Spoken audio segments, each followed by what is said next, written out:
நண்பர்களுக்கு வணக்கம். இந்த வீடியோல நம்ம என்ன பார்க்க போறோம் அப்படின்னு பார்த்தீங்கன்னா, மத்திய கிழக்கு அதாவது மிடில் ஈஸ்ட்ல பார்த்தீங்கன்னா, மீண்டும் ஒரு நெருக்கடியான சண்டை நிறுத்தம் வந்துட்டு போயிட்டு இருக்கு அப்படின்னு பார்க்கப்படுது. அதுக்கடுத்து ஆப்கானிஸ்தான், பாகிஸ்தான் இவங்களுடைய இந்த எல்லையில் ஏற்பட்ட இந்த போர் பதற்றம் பிளஸ் அவங்களுக்கு இடையே ஏற்பட்ட இந்த சீஸ் ஃபயர் அதோட சிச்சுவேஷன் என்னன்றதை அப்படி பார்க்கலாம். அடுத்தது பார்த்தீங்கன்னா, ட்ரம்ப்போட ஏசியாவுடைய ஒரு சுற்றுப்பயணம், அதாவது அவர் மலேசியா போயிருந்தாரு, அப்புறம் ஜப்பான் போயிருந்தாரு, இன்னைக்கு வந்து சைனா போயிருக்காரு. ஸோ இதெல்லாம் என்னெல்லாம் அவர் பேசியிருக்காரு, என்ன மாதிரி விஷயங்கள்லாம் நடந்திருக்கு அப்படின்றத ஃபுல் டீட்டெயிலாக பார்க்கலாம். வாங்க வீடியோக்குள்ள போவோம்.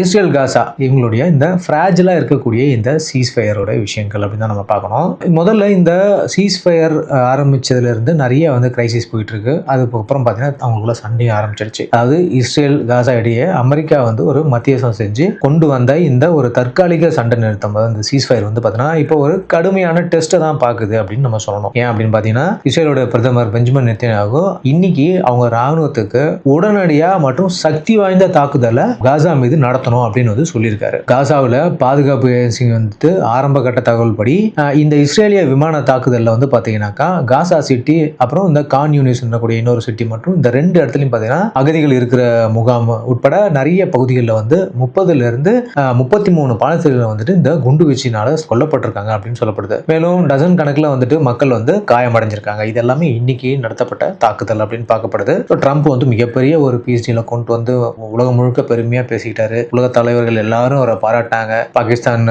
பிரைம் மினிஸ்டர் எல்லாம் காலிலே விழுந்துட்டாரு. இது மாதிரி ஒரு சிச்சுவேஷன் இன்னைக்கு திரும்பியும் அவங்க அம்மாடி அடிச்சுக்காங்க ரெண்டு பேரும். சரி, இந்த தாக்கப்பட்ட இலக்குகள் வந்து பாத்தீங்கன்னா குடியிருப்பு கட்டணங்கள் மற்றும் வந்து வாகனம் இருக்கிற ஏரியாவா பார்த்தா டிராவல் வண்டி போறதா பார்த்து வந்து தாக்கியிருக்காங்க இஸ்ரேல் சைட்ல அப்படின்னு சொல்லிட்டு தெரிவிக்கிறாங்க. இதுவே வந்து பாத்தீங்கன்னா இந்த சண்டை நிறுத்தத்தினுடைய ஒரு மிகப்பெரிய வயலேஷனா வந்து பார்க்கப்படுது. இஸ்ரேல் என்ன அக்யூசேஷன் பண்ணுது, நாங்க ஏன் வந்து திரும்பவும் இந்த சீஸ் ஃபயரை வந்துட்டு நாங்க முறிச்சுக்கிட்டு சண்டை போடுறோம் அப்படின்னு காரணம் இஸ்ரேல் என்ன சொல்றாங்கன்னா, இந்த தாக்குதலை வந்து பாத்தீங்கன்னா ரெண்டு முக்கிய குற்றச்சாட்டு வந்துட்டு ஹமாஸ் மீது இஸ்ரேல் வந்து வைக்கிறாங்க. முதலாவதா பாத்தீங்கன்னா ரஃபா பகுதிக்கு பக்கத்துல ஹமாஸ் போராளிகள் வந்து இஸ்ரேல் படையின் மேல வந்து பாத்தீங்கன்னா ராக்கெட் ப்ரொபல்டு கன்னேட்ஸை வந்துட்டு வீசுறாங்க மற்றும் ஸ்னைப்பர் ஃபயரை வந்துட்டு பயன்படுத்தி தாக்குறாங்க அப்படின்னு சொல்லப்படுது. சும்மா அவங்க அடிக்க மாட்டாங்க. இவங்க பக்கத்துல போய் உட்காந்துக்கிட்டு ராக்கெட் அவங்க மேல போடுறது, அதுக்கப்புறம் ஸ்னைப்பர் மறைஞ்சு ஒளிஞ்சிருந்து ஸ்னைப்பர் மூலியமா தாக்குதல் நடத்துறது. இஸ்ரேலோட குறிக்கோள், இஸ்ரேலோட மெயின் மோட்டிவ் என்ன அப்படின்னு பாத்தீங்கன்னா, நீங்க ஒரு ஆளை கொன்னீங்கன்னா அவங்க 20 பேரை கொல்லுவாங்க. அவங்களை சீண்டு விட்டீங்கன்னா நம்ம திரும்பவும் அடியை வாங்கிக்க வேண்டியதான். அதுதான் இப்ப நடக்குது. மேலும் வந்துட்டு என்ன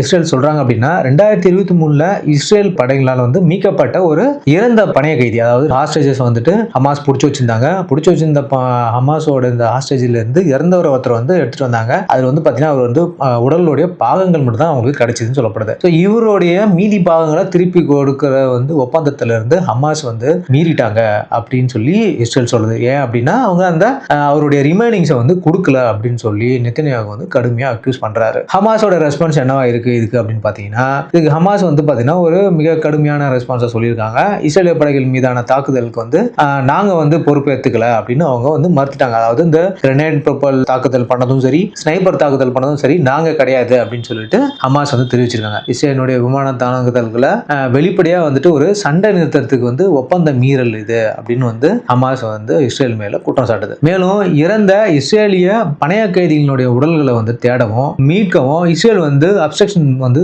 செய்யுது, அதாவது தடுக்கிறாங்க அப்படின்னு சொல்லப்படுது. மேலும் கனரக இயந்திரங்களை வந்துட்டு பாத்தீங்கன்னா காசாக்குள்ள வரவிடாம தடுக்குவதாகவும் வந்து ஹமாஸ் வந்து குற்றம் சாட்டி இருக்குது. இதனால அடுத்த பணைய கைதிகளுடைய உடலை ஒப்படைக்கும் திட்டத்தை வந்து நாங்க இப்போ டிலே பண்றோம் அப்படின்னு சொல்லி ஹமாஸ் சொல்றாங்க. அவங்க என்ன சொல்றாங்கன்னா, அதாவது அந்த ரபிள்ஸ், அதாவது இடிபாடுக்கு இடையில இருக்கக்கூடிய இறந்த ஹாஸ்டேஜ், ஏன்னா இவங்க எல்லாம் என்ன பண்ணாங்கன்னா ஒரு வீட்லயோ அல்லது ஒரு பதுங்கு குழியிலோ இல்லை வந்து மறைமுகமான இடங்களிலோ அவங்க வந்து மறைச்சு வச்சிருந்தாங்க இந்த ஹாஸ்டேஜஸ்லாம். இவங்களுக்குள்ள நடந்த சண்டையில பில்டிங் எல்லாம் தகட்டப்பட்டது.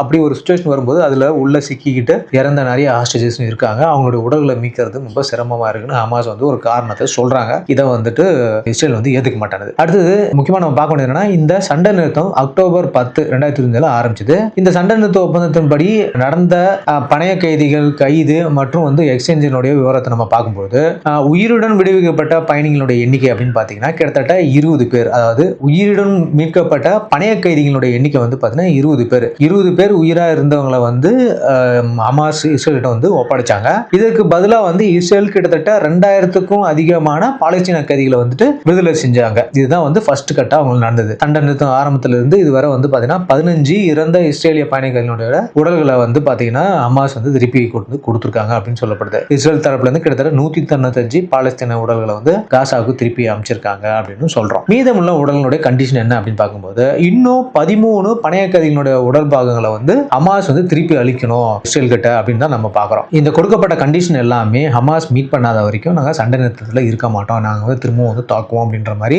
இஸ்ரேல் வந்து சொல்லி இன்னைக்கு விமான தாக்குதலை வந்துட்டு அதிகப்படுத்தியிருக்காங்க. ஒரு ஸ்ட்ராங்கான ரெஸ்பான்ஸ் அவங்க சைட்லேருந்து கொடுத்துருக்காங்க அப்படின்னு தான் நம்ம பார்க்குறோம். ஸோ இதுதான் வந்து ட்ரம்ப் நெகோஷியேட் பண்ணி எனக்கு நோபல் பரிசு வேணும்னு சொல்லி கேட்ட பீஸ் டீலோட அழகான நிலைமையா இன்னைக்கு நம்ம பார்க்குறோம். ஓகே, அவர் என்ன பண்ணாலும் அதுக்கு அகேன்ஸ்டா மறுநாளும் அதுக்கு அடுத்த நாளும் நடந்துரும். அதுக்கு இது ஒரு எக்ஸாம்பிள். அடுத்தது வந்து பார்த்தீங்கன்னா நம்ம இந்த பாகிஸ்தான் மற்றும் ஆப்கானிஸ்தானுடைய வந்து போன வாரம் வந்து மிகப்பெரிய ஒரு சண்டை நடந்துச்சு. அதனுடைய அப்டேட்டை பற்றி நம்ம இதில் பார்க்கலாம். பாகிஸ்தான் மற்றும் ஆப்கானிஸ்தான் இடையிலான இந்த அமைதி பேச்சுவார்த்தையில் வந்து பார்த்தீங்கன்னா ஒரு ஃபெயில் ஆயிருக்கு அப்படின்னு சொல்றாங்க. துருக்கி மற்றும் கத்தார் உதவியுடன் பார்த்தீங்கன்னா இஸ்தான்புல், அதாவது துருக்கியோட கேபிட்டலான இஸ்தான்புல்ல நடந்த 2வது சுற்று பேச்சுவார்த்தைகள் வந்து பார்த்தீங்கன்னா அக்டோபர் 25 தொடங்கி 4 நாட்களுக்கு பிறகு ஒரு பிரேக் த்ரூவே இல்லாம முடிஞ்சது அப்படின்னு தான் பார்க்கணும். இந்த பேச்சுவார்த்தையில் எந்த ஒரு ரிசல்ட்டுமே வரல. பேச்சுவார்த்தை வந்து தோல்வி அடைஞ்சதுக்கு தான் நம்ம பார்க்குறோம். இந்த தோல்விக்கு முக்கிய இஷ்யூவா என்ன பார்க்குறாங்க அப்படின்னா பாகிஸ்தானுக்கு விரோதமான தரிக்-இ-தாலிபான் பாகிஸ்தான் இருக்கு இல்லையா, அந்த டிடிபி ஆர்கனைசேஷன், இவங்க தான் வந்து ஒரு டெரரிஸ்ட் குரூப்பா வந்து பாகிஸ்தான் சொல்றாங்க.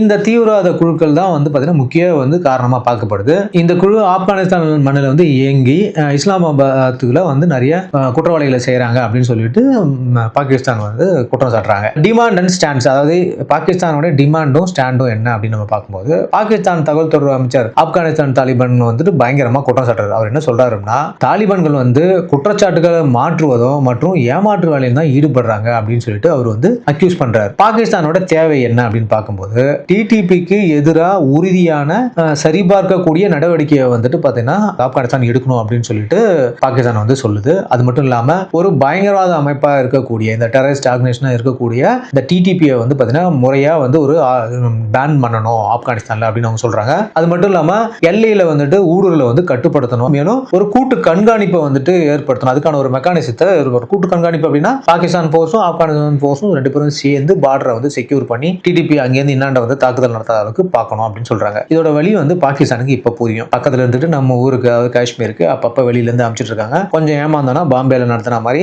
பயங்கரமான தாக்குதலையும் இவங்க நடத்துவாங்க. ஸோ அங்க வந்தா ரத்தம், நமக்கு வந்தா அது தக்காளி சட்னின்ற மாதிரி இருக்கு. இப்போ அந்த ரத்தத்தை அவங்க பார்த்துட்டு தான் இருக்கிறாங்க. ஓகே, அடுத்தது இதுல ஆப்கானிஸ்தானோட நிலைப்பாடு என்ன அப்படின்னு நம்ம பார்க்கும்போது டிடிபி மீதான தங்களுக்கு எந்த ஒரு கட்டுப்பாடும் இல்லை அப்படின்னு சொல்லி ஆப்கானிஸ்தான் வந்து மறுப்பு தெரிவிச்சாங்க. அதாவது இந்த டிடிபி ஆர்கனைசேஷன் எங்களுக்கு இருக்கா இல்லையா கூட தெரியாது, அவங்களுக்கு எங்களுக்கு எந்த சம்பந்தமும் கிடையாது, எங்க மண்ணில் அவங்க இயங்கலாம் அப்படின்ற மாதிரி ஒரு விஷயத்தை வந்து ஆப்கானிஸ்தான் சொல்லிடுச்சு. இதே தான் பாகிஸ்தான் பலமுறை இந்தியாவுக்கும் சொல்லும். எங்க கிட்ட எந்த ஒரு தீவிரவாத அமைப்பினோட தலைவரும் கிடையாது, எங்க நாட்டுல எந்த ஒரு தீவிரவாத அமைப்பும் வந்துட்டு செயல்படல, எங்க நாடு வந்து எந்த ஒரு நாட்டுக்கும் அகேன்ஸ்டா தீவிரவாதம் பண்றவங்கள என்கரேஜும் பண்ணாது, எங்க மண்ணை நாங்க தீவிரவாதத்துக்காக யூஸ் பண்ணவே மாட்டோம்னு சொல்லி பாகிஸ்தான் பல முறை இந்தியா கிட்ட சொல்லுவாங்க. ஒரு முறை தாக்குதல் நடத்தி இதுக்கு நாங்க பொறுப்பு கிடையாது, யார் பண்ணாலும் எங்களுக்கு தெரியாது அப்படின்ற மாதிரியே சொல்லுவாங்க. இப்போ அந்த வழியெல்லாம் வருது. கர்மான்றது உண்மைதான், நம்ம என்ன தரமோ அதுதான் நமக்கு கிடைக்கும் அப்படின்றது இப்போ அவங்களுக்கு கிடைச்சிருக்கு. அடுத்து பாத்தீங்கன்னா பயங்கரவாதம், அதாவது பாகிஸ்தான் வந்து என்ன சொல்லுதுன்னா பயங்கரவாதம் என்ற லேபிளை வந்து அரசியல் நோக்கங்களுக்காக பயன்படுத்துறதா வந்து பாத்தீங்கன்னா கம்ப்ளைண்ட் பண்றாங்க. மேலும் ஆப்கானிஸ்தானுடைய வான்வழியை வந்து மீறுவதை வந்து பாத்தீங்கன்னா நிறுத்தணும் அப்படின்னு சொல்லி பாகிஸ்தானுக்கு ஆப்கானிஸ்தான் சொல்லியிருக்கு. ஆப்கானிஸ்தானுடைய எல்லைகளை வந்து பாத்தீங்கன்னா அமெரிக்க ட்ரோன் நடவடிக்கைகளும் வந்து அதிகமாயிருக்கு, அதையும் வந்து பாகிஸ்தான் நிறுத்தணும் அப்படின்னு சொல்லி. ஏன்னா இப்போ ஆப்கானிஸ்தான் வந்து தாலிபான் கண்ட்ரோல் இருக்கிறதுனால ட்ரோன்ஸ், அமெரிக்கன் ட்ரோன்ஸ் வந்து ஒன்னு ஏர்கிராஃப்ட் கேரியர்ல இருந்து வரணும், இல்லைன்னா அவங்க ஈராக்ல இருந்து வரணும். அப்படி இல்லை அப்படின்னா பாகிஸ்தான்ல இருக்கக்கூடிய இவங்களுடைய சப்போர்ட் பேஸ்ல இருந்து வந்து தான் பண்ணணும். ஸோ இப்போ அவங்க பாகிஸ்தான்ல இருக்கக்கூடிய சப்போர்ட் பேஸ் யூஸ் பண்ணி தான் ட்ரோன்ஸை வந்து ஆப்கானிஸ்தான் மேல பறக்க விட்டுட்டு இருக்காங்க அமெரிக்கன்ஸ். அதை ஸ்டாப் பண்ணணும் அப்படின்னு சொல்லி ஆப்கானிஸ்தான் சைட்ல இருந்து சொல்லியிருக்காங்க. இதுக்கிடையில வந்து பாகிஸ்தான் வந்து பயங்கரமான ஒரு எச்சரிக்கையும் அவங்க கொடுத்துருக்காங்க. என்ன சொல்லியிருக்காங்க அப்படின்னு பார்த்தீங்கன்னா இந்த பேச்சுவார்த்தை வந்து முறிவடைஞ்சிருச்சு அப்படின்னா, தோத்து போச்சு அப்படின்னா என்ன நடக்கும் அப்படின்னு சொல்லி பாகிஸ்தானுடைய பாதுகாப்பு அமைச்சர் சொல்லியிருக்காரு. அப்படின்னா ஒரு ஒப்பந்தம் ஏற்படலாம், அதாவது ஒரு டீல் வரல அப்படின்னாக்கா அது வெளிப்படையான ஒரு போருக்கு தான் போய் முடியும் அப்படின்னு சொல்றாரு. அதாவது நாங்க ஓப்பனா வாரியை டிக்ளேர் பண்ணுவோம் அப்படின்ற மாதிரி அவங்க சொல்லியிருக்காங்க. சரி, இதோடைய இந்த கண்டெஸ்ட் ஆஃப் டென்ஷன் அப்படின்னு நம்ம பார்க்கும்போது இந்த பேச்சுவார்த்தை தோல்வியடைறதுக்கு முன்பே இந்த 2 நாடுகளுக்கும் இடையே வந்து ஒரு பெரிய எஸ்கலேஷன் வந்து நடந்துச்சுன்றத அவர் மறந்து போயிட்டார். ஏதோ சண்டையே போடாம இவங்க 2 பேரும் போய் பேச்சுவார்த்தையில் உட்காந்த மாதிரி இல்ல, 2 பேரும் சண்டையை போட்டுட்டு அப்புறம் தான் போய் பேச்சுவார்த்தையில் உட்காந்துன்றத அவர் மறந்து போய் திருப்பி சொல்றாரு. அதுக்கப்புறம் பாகிஸ்தான் வந்து அக்டோபர் 9ஆம் தேதி காபூல்ல போயிட்டு நிறைய குண்டுகள் எல்லாம் போட்டாங்க. அப்புறம் டிடிபியோட இடங்கள்ல வந்துட்டு அவங்க தகர்த்தாங்க. தலைவர்களை டார்கெட் பண்ணோம், அப்படி பண்ணோம், இப்படி பண்ணோம் சொல்லி பாம்பை போட்டு ஆப்கானிஸ்தான்ல ஒரு பதட்டத்தை உண்டு பண்ணாங்க. ஆப்கானிஸ்தான் இதுக்கு பதிலடியா என்ன பண்ணாங்க அப்படின்னாக்கா அவங்களுடைய போஸ்ட் எல்லாம் தாக்குனாங்க. கிட்டத்தட்ட 2600 கிலோமீட்டர் எல்லையே கூட அந்த டூரான் கோட்ல எல்லா இடத்துலயும் தாக்குதலை வந்து ஆப்கானிஸ்தான் நடத்தினாங்க. பாகிஸ்தான் ராணுவம் இது கடுமையான தாக்குதலை வந்துட்டு ஆப்கானிஸ்தான் நடத்துச்சு. இதுல வந்து பாத்தீங்கன்னா நிறைய பேர் உயிரிழந்தாங்க, ரெண்டு சைடுலயுமே அப்படின்னு பார்க்கப்படுது. இந்த தற்காலிக சண்டை நிறுத்தம் வந்து பாத்தீங்கன்னா இந்த மோதல்கள் வந்து இரு தரப்பினருக்கும் வந்து ஒரு கணிசமான உயிரிழப்பு கொடுத்துச்சு அப்படின்னு தான் நம்ம பார்க்கணும். ஏற்கனவே நம்ம இந்த நியூஸை பத்தி டீட்டெயிலாக நான் போட்டிருக்கேன். கத்தார் மற்றும் துருக்கி மூலம் அக்டோபர் 19ஆம் தேதி வந்து பார்த்தீங்கன்னா தற்காலிக சண்டை நிறுத்தம் கொண்டு வந்து இந்த பேச்சுவார்த்தை எப்படியே நடந்துட்டே போய் இப்போ வந்து அது ஒரு தோல்வியில முடிஞ்சிருக்கு அப்படின்னு தான் நம்ம பார்க்குறோம். இந்தியா பொறுத்த வரைக்கும் அவங்க எப்படி வேணா போட்டோம், நமக்கு கவலை கிடையாது. ஆனால் இங்கே எந்த பிரச்சனையும் அவங்க பண்ணக்கூடாது. ஆனால் ஆப்கானிஸ்தான் வந்து கண்டிப்பா பாகிஸ்தானை நம்பவே கூடாது அப்படின்றது தான் நம்ம வந்து இங்கே பார்க்குறோம். அடுத்து பார்த்தீங்கன்னா எல்லை மூடல் என்ன மாதிரியான விஷயங்கள்லாம் வந்து ரெண்டு பேருக்குள்ள இப்போ நடந்துச்சு. ஏற்கனவே எல்லையை மூணாங்க, அப்புறம் திறந்தாங்க. திருப்பி என்ன நடந்துச்சு அப்படின்னு பார்த்தீங்கன்னா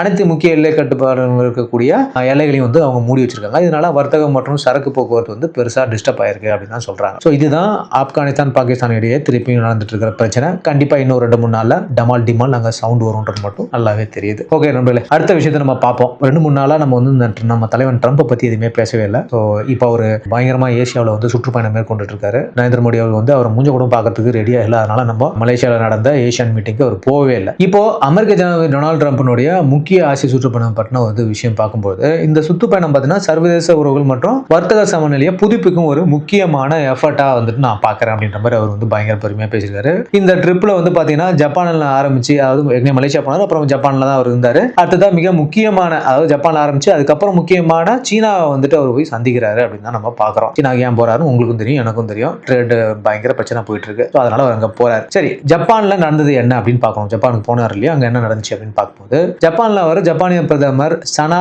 டகிச்சி, இந்த சனா டகிச்சின்றவங்க புதுசாக இப்போ தான் தேர்ந்தெடுக்கப்பட்ட ஒரு லேடி பிரதமர், முதல் முறையாக ஒரு லேடி பிரதமர் அங்கே வந்து இருக்காங்க. அவங்க வந்து தான் வந்து புதுசாக தேர்ந்தெடுக்கப்பட்டவங்க. அவங்கள வந்து அவர் சந்திச்சிருக்காரு. இந்த சந்திப்பு வந்து மிக முக்கியமான ஹைலைட்ஸாக வந்து பார்க்கப்படுது. இரு நாடுகளும் இணைந்து வந்து பார்த்தீங்கன்னா இந்த கிரிட்டிக்கல் மினரல்ஸ் மற்றும் ரேர் எர்த் மினரல்ஸ், அரிய வகை கனிமங்களுக்கு வந்து பார்த்தீங்கன்னாக்கா ஒரு விநியோக சங்கிலி, அதாவது சப்ளை செயினை வந்து பார்த்தீங்கன்னா பாதுகாப்பதற்கான ஒரு முக்கியமான ஒப்பந்தம் வந்து கையெழுத்திட்டு இருக்காங்க அப்படின்னு சொல்லப்படுது. இது சர்வதேச விநியோக சங்கிலியை வந்து பார்த்தீங்கன்னா அமெரிக்கா மற்றும் ஜப்பான் நிலையை வந்து வலுப்படுத்த ஒரு முக்கியமான டீலா வந்து பார்க்கப்படுதுன்னு அப்படின்னு சொல்றாங்க. வர்த்தகத்தை பொறுத்தவரை பார்த்தீங்கன்னா இரு நாடுகளும் வந்து ஒரு சுமூகமான முடிவு எடுத்திருக்காங்க. ஏன்னா அமெரிக்கா வந்து எல்லா நாடுகளுமே தான் வந்து டேரிஃபை போட்டாரு. மோசமா சில நாடுகளுக்கு வந்து டேரிஃபை போட்டிருக்காரு. இந்தியாவை நான் சொல்றேன். இப்போ ஜப்பானுக்கு பார்த்தீங்கன்னா அமெரிக்கா வந்துட்டு ஜப்பான்ல இருந்து அமெரிக்காவில் இறக்குமதி செய்யக்கூடிய பொருட்கள் எல்லாத்துக்கும் 25% வரி விதிச்சார். அதுவே அவங்க அதிகம், நமக்கு 50%. ஸோ இந்த வரிக்கு வந்து பார்த்தீங்கன்னா அவர் வந்து போட போறதுதான் சொன்னாரு. ஆனா இந்த புதிய ஒப்பந்தத்தின்படி அந்த வரி வந்து வெறும் 15% இப்போ வந்து குறைச்சிருக்காங்க அப்படின்னு சொல்லப்படுது. இதுக்கு பதிலாக என்ன பண்ணணும், அதாவது ஒரு நாட்டிலையும் போயிட்டு இந்த வரின்னு ஒரு விஷயத்தை வச்சு தன்னோட காரியத்தை வந்து சாதிச்சுட்டு வராப்புல அமெரிக்க பிரசிடென்ட் டொனால்ட் ட்ரம்ப். ஆனால் இந்தியா கிட்ட அது நடக்கல. ஏன்னா இது வந்து ஒரு மிகவும் வந்து ஒரு செல்ஃப் ரிலையன்ட் இண்டிபெண்டன்டான கண்ட்ரின்றதை ட்ரம்ப் மறந்துட்டாப்ல. சரி, இப்போ இதுக்கு பதிலாக ஜப்பான் என்ன பண்ணுச்சு அப்படின்னு பார்த்தீங்கன்னா ஜப்பான் நாட்டில இருந்து அமெரிக்காவினுடைய தொழில்துறைக்கு கிட்டத்தட்ட $550 பில்லியன் அளவுக்கான பெரிய முதலீடு செய்யறோம் அப்படின்னு சொல்லிட்டு அவங்க வந்து ஒரு உறுதியை வந்து அளிச்சிருக்காங்க அப்படின்னு சொல்லப்படுது. அதாவது எங்களுக்கு வந்து டேரிஃபை நீங்க குறைங்க, நான் உங்க நாட்டில் வந்து இன்வெஸ்ட் பண்றேன் அப்படின்னு ஒரு அக்ரிமெண்ட்டை போட்டு அவங்க இன்வெஸ்ட் பண்றதுக்கு தயாராயிட்டாங்க. 2024 வந்து பார்த்தீங்கன்னா வர்த்தகம் எப்படி இருந்துச்சு அப்படின்னு பார்க்கும்போது ஜப்பான் கிட்டத்தட்ட 79.7 பில்லியன் மதிப்பிலான அமெரிக்க பொருட்களை வந்து வாங்கியிருக்கு. ஸோ வந்து ஜப்பான் வந்து இவ்வளவுதான் அங்கிருந்து வாங்கியிருக்காங்க. ஆனா அமெரிக்காவுக்கு அவங்க 148.2 பில்லியன் மதிப்பிலான ஜப்பானிய பொருட்களை இறக்குமதி வந்து செஞ்சிருக்காங்க, அமெரிக்காவை அமைச்சிருக்காங்க அமெரிக்காவுக்கு அப்படின்னு சொல்லப்படுது. முக்கியமாக இதில் வந்து பார்த்தீங்கன்னா ஏகப்பட்ட கார்லாம் இருக்கும். ஏன்னா அவங்க வந்து car manufacturing, electronic item Japan பெரியாள்ன்றதுனால அது எல்லாமே அங்கே வாங்கி குவிச்சிருப்பாங்க. சரி, ட்ரம்ப்னுடைய இந்த சுற்றுப்பயணம் வந்து பார்த்தீங்கன்னா இந்த வர்த்தக உறவை வந்து இன்னும் பலப்படுத்திருக்கு அப்படின்னு வந்து ஒரு ஸ்டேட்மெண்ட்டையும் அவங்க வந்து விட்டுருக்காங்க. இதுதான் வந்து நம்மளுடைய டொனால்டு ட்ரம்ப் ஜப்பான்ல என்ன பண்ணாரு அப்படின்றதான விஷயம். அடுத்தது அவர் வந்து சீனாவுக்கு போயிட்டு இருக்காரு. முக்கியமா ஏன்னா அவர் சீனா தான் ரொம்ப முக்கியம். அதனால சீனாவுக்கு அவர் போயிட்டு இருக்காரு. ஜப்பான்ல இருந்து கிளம்பி ட்ரம்ப் வந்து தற்போது சீனா சுற்றுப்பயணத்துக்கான மிக முக்கியமான மற்றும் சவாலான கட்டத்தை நோக்கி நகர்ந்துட்டு இருக்காரு அப்படின்னு தான் எல்லாமே சொல்றாங்க. இப்போதைய நிலவரப்படி அவர் வந்து சீனாவில் இருக்கிறார், போயிட்டாரு அங்க சீனாவுக்கு. அடுத்து வரக்கூடிய வியாழக்கிழமை வந்து பார்த்தீங்கன்னா, அதாவது நாளைக்கு அவர் சீன அதிபர் ஜி ஜின்பிங்கை வந்து சந்திச்சு பேசுறாரு அப்படின்னு சொல்லப்படுது. இந்த சந்திப்பு தான் வந்து பாத்தீங்கன்னா சுற்றுப்பயணத்திலேயே மிகவும் எதிர்பார்க்கக்கூடியது அப்படின்னு பார்க்க. ஏன்னா கிட்டத்தட்ட 150% வரைக்கும் நான் வந்து போடுவேன் டேரிஃப் அப்படின்னு சொல்லிட்டு சைனாக்கு ஒரு மெட்டல் விட்டுருந்தார். இந்த சந்திப்பினுடைய முக்கிய நோக்கம் என்ன அப்படின்னு பார்க்கும்போது ரெண்டு நாடுகளும் இடையான வர்த்தக சிக்கல்களை பற்றி வந்து பேசுறது தான் அப்படின்னு பாக்குறாங்க. பல ஆண்டுகளா அமெரிக்கா மற்றும் சீனாவுக்கு இடையே வந்து பாத்தீங்கன்னா நீடிச்ச வர்த்தக இந்த போர், அதாவது டேரிஃப் போர் மற்றும் வரிகள் தொடர்பான விஷயங்களை வந்து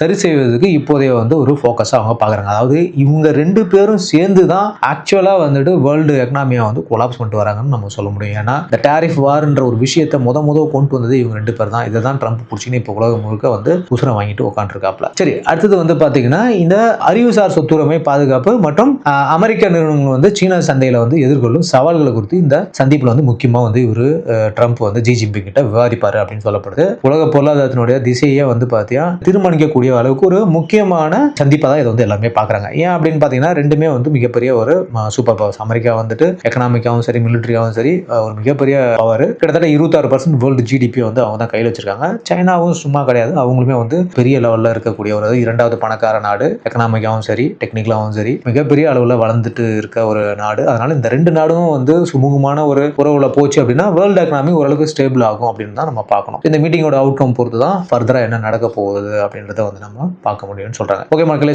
ரொம்ப நாளா நம்ம வந்து இந்த வேர்ல்டுல என்ன நடந்துச்சு அப்படின்னு பார்க்காம இருந்தோம். அதை பற்றின விஷயங்கள் நான் உங்களுக்கு அனுப்பியிருக்கேன். உங்களுக்கு கண்டிப்பாக வீடியோ இன்ஃபர்மேட்டிவாக இருக்கும் நான் நம்புறேன். நம்ம வீடியோவுக்கு லைக் பண்ணுங்க, உங்க ஃப்ரெண்ட்ஸுக்கெல்லாம் ஷேர் பண்ணுங்க, நம்ம சேனல் சப்ஸ்கிரைப் பண்ணுங்க, உங்களுடைய கருத்துக்களை கமெண்ட்ல தெரிவிங்க. மீண்டும் அடுத்த ஒரு இன்ஃபர்மேட்டிவ் வீடியோட உங்களை சந்திக்கிறேன். அது வரைக்கும் தேங்க்யூ, பாய், ஜெய்ஹிந்த்.